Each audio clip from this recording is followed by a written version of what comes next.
Yes, my people, what's going on? It's Egal Talk Football, and we're back again with another video off the back of Arsenal's 5-0 win versus Burnley. And I told you guys we would beat Burnley, but I didn't think we were going to beat them in that type of emphatic fashion. We absolutely demolished them from minute one to the end, and it was a pure outclassing of our opponent. They had no chance. And the best part about it, we kept a clean sheet. We made sure we shut up everybody over the last couple of days. They were talking about Bukayo Saka. Was Bukayo Saka bagging a brace? Back-to-back games for Bukayo Saka bagging a brace, ladies and gentlemen. We are going to get into everything today around Arsenal Football Club. And that was a 5-star performance.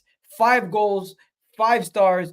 Bukayo Saka showing world-class form, continuing his goal-scoring streak. And of course, Martin Odegaard also chipping in, Kai Havertz chipping in, Leandro Trossard chipping in with a goal. Kiwior had an amazing game from his perspective. Also, the link up between Havertz and Trossard, where one time they keep interchanging throughout the game. It's so fluid. It's so good. It's such a beautiful thing to see. I absolutely loved everything about today's performance. And this is what I need to see going forward.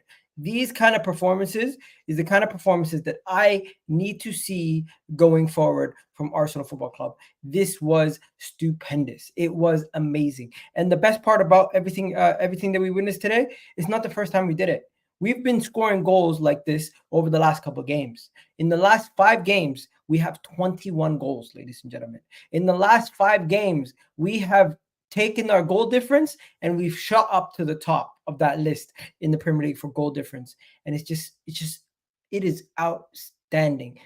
It is beautiful to see. These are the kind of things that I want to see. But yes, people, let me know how you guys are doing in the chat. Let me know what you guys thought about the game. Let's get this show on the road, ladies and gentlemen. This is the definition of demolition job, destruction. Back-to-back games where we send the fans home. This is what I love to see. Let's get into it and let's look at some of the standout performers for today, because there were some really good standout performances today, and I was literally like in shock in how dominant of a display we have shown. We have a really good run here where we had West Ham, Burnley, we have Newcastle, Sheffield United, and Brentford up next. If we can get 15 points from those 5 games, ladies and gentlemen, I wouldn't be surprised if the other boys, Liverpool or Chelsea, Liverpool or Man City, slip up somewhere across the line. But first, let's get on to Bukayo Saka. Man has gotten a lot of criticism over the last couple of days, Bukayo Saka. But what does he do? He steps up with a goal from a penalty, and of course another goal also where he slaps it in top corner after, what was it, a couple minutes into the second half. This is exactly what we want to see from Bukayo Saka, consistently stepping up home and away, showing how good he is, how class he actually is. And people keep comparing him to Cole Palmer, keep comparing him to all these guys, but we know he's much better than those guys at this moment in time. Bukayo Saka at this moment in time is one of the most informed players in the Premier League, and I think he deserves to get that type of praise.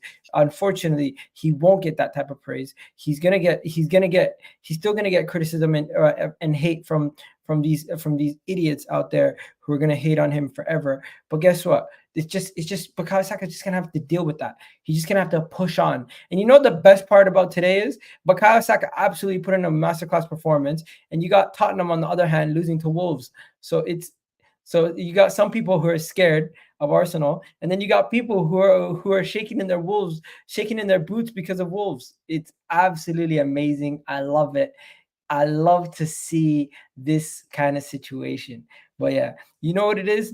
I think, you know what, guys? You know what? I think, should I do this? My question to you guys is, after today's performance, what do we think about these last couple games? Is this what we is it, or can we look at the fixtures?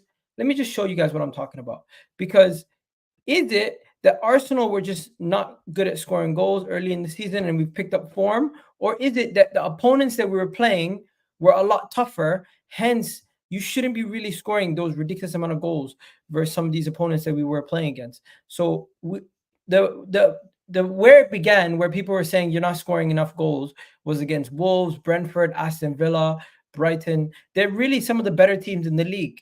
Then you go Liverpool, West Ham, Fulham. You know what? Poor. But then when we face some of the bottom half teams, look at what we did.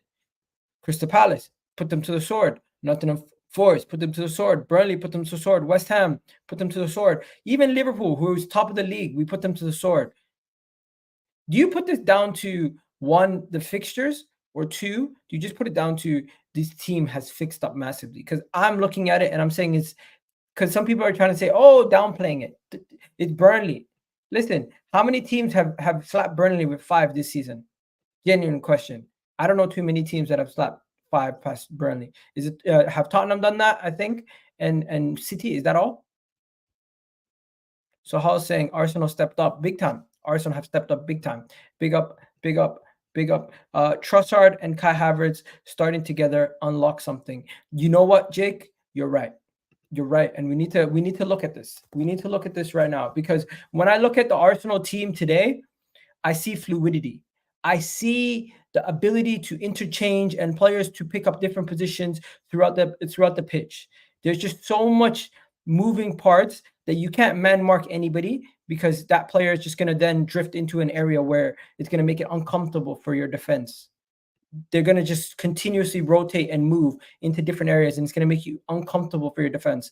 Today, Kai Havertz and Leandro Trossard continuously switched positions. There was times where Havertz was in the left 8. There's times where Trossard was in the left 8. They would constantly just rotate. Usually you see this with wingers.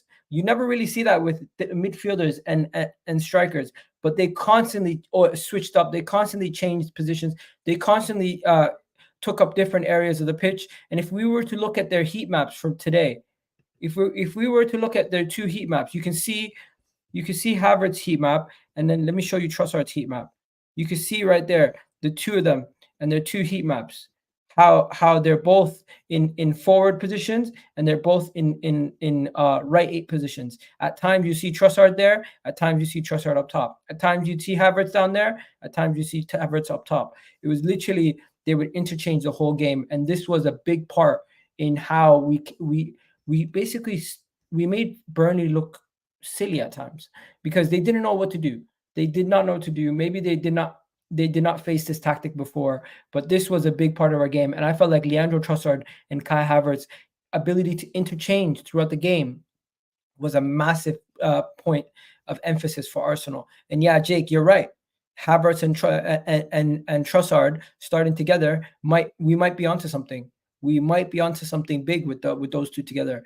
I'll keep saying Saka is world class. Let's talk about Saka quickly. Bukayo Saka lately, guys. Bukayo Saka lately, people. Bukayo Saka lately. In the last couple games, can we just show you guys? In the last couple games, Bukayo Saka, what he's done. This is just against Crystal Palace, Nottingham Forest, Liverpool, West Ham, and Burnley. In those games, he has a total of 4 non-penalty goals. He has 2 penalties, so that's 6 goals right there, and an assist. I'm showing you guys right there. Bukayo Saka is currently on world-class form. And people have the audacity to talk about him not being class. It's a joke, mate. It's an absolute joke. Arteta tactically changed White inverting Kiwior instead of Kiwior. That is true. And today was probably one of Kiwior's best performances in an Arsenal shirt. Some people will still say Kiwior is not good enough. People are still going to criticize Kiwior, get onto his case. But today, Jakub Kiwior was outstanding. He gave us one of his best performances in an Arsenal kit. I have not seen him lose one duel, have one situation where he messed up. Everything was amazing. And you want to know something? A lot of people counted him out because he was performing pretty poorly, because he was being asked to do something that he's not comfortable doing. He was being asked to do something that he is not familiar with. You know what that is? Inverting. But in the last 3 games, he now has 2 assists. In the last 3 games, he's been outstanding. And I think it is time that we start showing a little bit more appreciation to Jakub Kiwior, because I think he fully earned it. Today, he fully earned it. Jakub Kiwior, to me, today showed that we're not going to be getting rid of him in the summer. A lot of people were looking at potentially selling him in the summer. I don't think that's going to be the case anymore. I think it's going to be a situation where Jakub Kiwior is going to be, he's going to take that spot as a rotation piece. He's going to stay in the team, and he's going to be a big part of this team's rotation and ability to move in and out of the squad. Overall, today, I think he not only did he get an assist for he also helped set up the goal for Leandro Trossard. So he technically got an assist for the throw in for Kai Havertz, and he also set up the goal for Trossard. It went to Kai Havertz, but then Kai Havertz didn't bury it. Yeah, Trossard ended up burying it. But that was 2 goal scoring opportunities that Kiwior was directly involved in helping create those chances. And that just goes to show you Kiwior's development is slowly and surely getting better and better. And I think some of you guys forget how young Kiwior is. Kiwior is only 24 years old. I know he's not like a senior vet coming into this team doing what he's doing. And today, when he was playing on that side, where he was when he was playing on that left side today as a left back, I'm telling you, today's performance as a left back, if I show you guys his heat map and what areas of the pitch he was picking up and how he was performing, he was literally dominating that defensive left side. He was basically a left-sided defender today, left-sided center back, and he was overlapping. He was also making sure nothing came down that left side. They could not gain any benefit from David Fofana or Aaron Ramsey from that side. You know what? Actually, I just want to mention Aaron Ramsey did get injured in that game, so I hope he's okay. But yeah, it looked like a gruesome injury. But before we go any further, do me a favor, guys. Hit that like button. Hit that subscribe button. It's absolutely free. There's about 45 of you guys in the chat right now, so make sure you guys do show some love, because, of course, so many other things are going on. The Chelsea game is going to be starting up soon. So Chelsea-Man City game is going to be starting up soon. So a bunch of you guys might go there, but we got to talk about a bunch of stuff. Next, we're going to talk about Odegaard.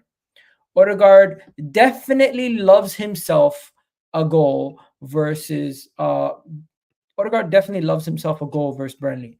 I think he scored against Burnley his first goal when Arsenal signed him back was against Burnley, and today he scored against Burnley. He loves a goal versus Burnley. And what Odegaard did today, it's not only about the goal for Odegaard today.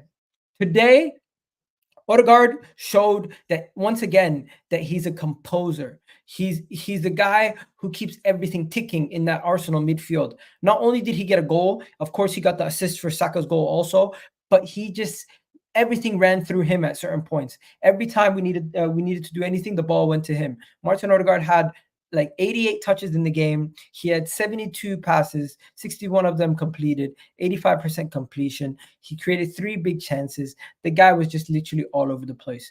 The main thing that I want to show you guys about Martin Odegaard was not his defensive job, because he did win 3 out of his 6 duels, and of course one for one for his aerial duels. But the main thing I'm looking at him was those key passes. He was constantly making those key passes into areas that were dangerous, leading to opportunities and chances that we were scoring from. And I think Bukayo Saka and Martin Odegaard have been performing really good lately, but it's also because the team around them are finishing their dinner. The last couple games before that, like the Brighton game and games like Liverpool at home in the FA Cup, we were creating the chances. We just weren't finishing them. Guys like Martin Odegaard were putting it on a plate for people for the longest time, but it wasn't going in. Today, when you start to see these goals go in, this is what you love to see. This is where Martin Odegaard strives. When we're creating all these chances, when we have so much of the ball, and when he's dictating play from that midfield position. And he was very forward thinking, very attacking today. And from minute 1, we knew we were going to win that game when Martin Odegaard put that ball away.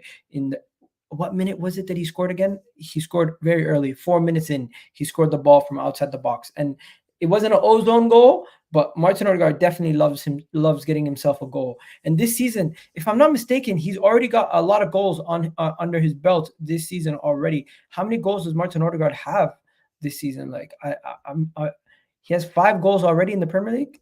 It's not bad. Last year he had way more, but he also has 6 assists, 11 goal contributions. Not bad. We still got a long way to go in the Premier League. Hopefully he can keep it going. Hopefully he can keep it moving. But yeah, people talking about Foden, people talking about this guy, that guy. Can we just put some respect on Bukayo Saka's name? Can we finally just stop doing all of this stuff about Bukayo Saka, please?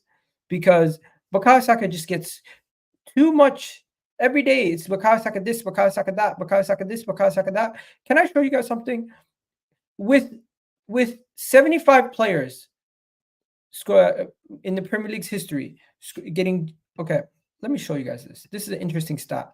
75 players with Premier League with 75 players GAs before the age of 23. Michael Owen, Wayne Rooney, Robbie Fowler, Cesc Fabregas, Romelu Lukaku, Cristiano Ronaldo, and now Bukayo Saka. There you go. Man has 75 plus GA before the age of 23, and this is the kind of category of people that he's with.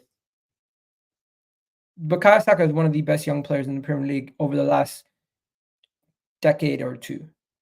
Like, we're talking about the levels that he's reaching with his goals and assists right now is up there with some of the best to ever do it. And I don't think we're going to realize how good Bukayo Saka is and what he's doing, how crazy what he's doing actually is until maybe a couple of years from now. I just don't think people realize how good this team is right now and how Bukayo Saka has been an integral piece to that puzzle. Now, let's just talk about Trossard. Let's talk about Trossard. Can we talk about Trossard? Because we're going to speak about kiwior. We spoke about kiwior and Trossard, but I need to get into Trossard just a little bit. Let me talk about Trossard. Guys, Leandro Trossard, against teams where they have very imposing center backs, maybe Leandro Trossard as striker might not work. But today, Leandro Trossard was amazing. Only thing I could criticize Leandro Trossard about was he could have got maybe 2 or 3 goals because he left so many chances on the table. He missed 2 opportunities where he could have got another goal. Leandro Trossard, since he's played in the striker position over Gabriel Jesus, he has been outstanding. And his ability to rotate with Kai Havertz allows Arsenal to have more flexibility in this team. And I think Leandro Trossard will be keeping the number 9 spot for now, even when Gabriel Jesus gets back fit. That's just me, because it allows you the rotation. It allows you the physicality. I don't know if he's going to play against Man City, but against the lower half table teams, his ability on the ball, his technical ability with both feet allows you to have just a different dynamic on the pitch at all times. And maybe, just maybe, we might be seeing Leandro Trossard be the starting number 9 for Arsenal for the foreseeable future until we maybe go and spend some big money. I'm not willing to say Jesus is on the bench forever, but for now, Leandro Trossard has earned his spot as the number 1 starter for Arsenal in that number 9 position. And until somebody else comes and takes that spot from him, I am not changing it right now. That's just me. I'm keeping it this way for now. And I think deservedly so. It should stay this way until he's a clutch finisher. Yep, he's a very clutch finisher, and I think he should be sticking in that spot for now. Also, let's talk about Kai Havertz. Kai Havertz is a frustrating player to support because there's times where he should score and he doesn't score, and then there's times where he should score, he doesn't score, but luckily somebody else gets the rebound and puts it away, like Saka last week and this week with Leandro Trossard. But the main thing that I want to take away from Kai Havertz's performances is he's growing into these performances. He's growing as a player. This season, I have seen Kai Havertz play in ways that I have not seen him play at Chelsea, in my opinion. I've never seen him be so cool, calm, collective at times at Chelsea. Today, I know it's against Burnley, but what he did with his chance creation, what he did with his link up, what he did with just switching in and out between striker and the midfield, You guys don't understand. It does take an element of IQ, and I think Kai Havertz's IQ does get challenged a lot. People criticize his IQ. People criticize his decision making, his lack of finishing, maybe his composure that he lacks at times in front of goal. But for the goal he took, the second for the fifth goal that he took, he had the composure to put it away 1-on-1 versus the keeper. Also, there was a lot of moments in this game where he basically put it on the plate for players, or was the pass before the pass, and it just didn't go well for us overall. But right now, Kai Havertz, this is what I would do. In a game where we need to control possession and we need to control the game, you can play Jorginho. In a game where we just need to break down a low block, I think Kai Havertz is like a battering ram that we're just punching away with Kai Havertz. And I think he's going to be starting for the foreseeable future in that position. And he was more in the midfield today because of his defensive abilities also. And this is something that does not get spoken about enough. Today, ground duels, he had 4. Aerial duels today. Today, he had 8 aerial duels won today. The man is a beast in the air. I know it's not normal to be speaking about Kai Havertz as an aerial duels guy, but he absolutely dominated in the aerial duels today. Got like 8 of them. So yeah, give him his credit where credit is due. People calling him a donkey. you guys just hate on Kai Havertz forever. Doesn't matter what he does, he's forever going to get hate from certain side of the fan base. That is just a part of social media. That's just a part of social media. We got to get. I'm used to it. It's a part of social media. I'm used to it. But yeah, we spoke about Bukayo Saka's goal streak. We spoke about Arsenal getting 5 goals and everything. But can we speak about something else for a second? Can we look at the Premier League table quickly? Let's just look at the Premier League table quickly, because the Premier League table will tell you something that you usually would. When you look at the Premier League table, you'd be like, oh, the team that's top of the table usually has the best goal difference, usually has the most goals scored, of course, and usually is one of the better defenses, right? That's true. But Arsenal, we're second in the league right now. We're there and thereabouts. I think people need to put some more respect on Arsenal's name. People say we can't score goals. We have 58 goals. We have more goals scored than City. People say we can't. Sorry. People say we can't keep up with Liverpool and City. We're keeping up with Liverpool and City. Not only are we keeping up with them, we are 2 points behind Liverpool again. We're 2 points ahead of City. If City somehow drop points to Chelsea, they're going to be 2 points behind us. It's going to be interesting. But yeah, we're going to have to wait and see. But my main thing is the goal difference. We have the best goal difference in the Premier League right now. Unbelievable. I would not have expected this. I would not have expected to have the best goal difference in the Premier League at this moment in time. That's just me. I thought it would be a situation where I would probably have I don't know. I thought it would be a situation where maybe our goal difference wouldn't be as good. But what are you going to do? Well, these guys just keep chipping away. They don't want to give up. They don't want to go anywhere. And that points gap is now starting to open up wide between us and Tottenham. You look at that points gap between us and Tottenham, because Tottenham fans were chatting shit, saying, oh, we're only 2 points behind you. Just like that. Now they're what? 8 points? 8 points behind us? Interesting. Interesting, isn't it? But yeah, let's go to one more major point that I want to speak about. Before I do my player ratings and wrap this show up. Do you guys think this Arsenal team can continue to push on? Because we have the game against Porto, then Newcastle, Sheffield United. We got a big couple games coming up. And if we can get results from these games, then bang, we're right there. We're right there and thereabouts. So I want to know from you guys in the chat right now. Let me know before I go into it and I give you my thoughts on this. Let me know who you, out of these games, which games you guys are saying are the ones that we are going to potentially. Do you see a game out of these games where we could potentially drop points? That's basically what I'm asking. Is because at this point, I don't see our next potential game where we can drop points. I just don't see us dropping points at this moment in time. The way that we're rolling, I could see us doing this we could potentially do this for a long time. I could see us winning majority of the big games. The only game on this list I see us potentially dropping points in is against City. That's it. Every other game I expect us to win. Really and truly. I expect us to win all of those games. Newcastle, expect to win. Sheffield United, expect to win. Brentford, expect to win. Porto, expect to win. Chelsea, expect to win. That's me right now. That's me. And then let's go to Burnley, Arsenal. What are we saying?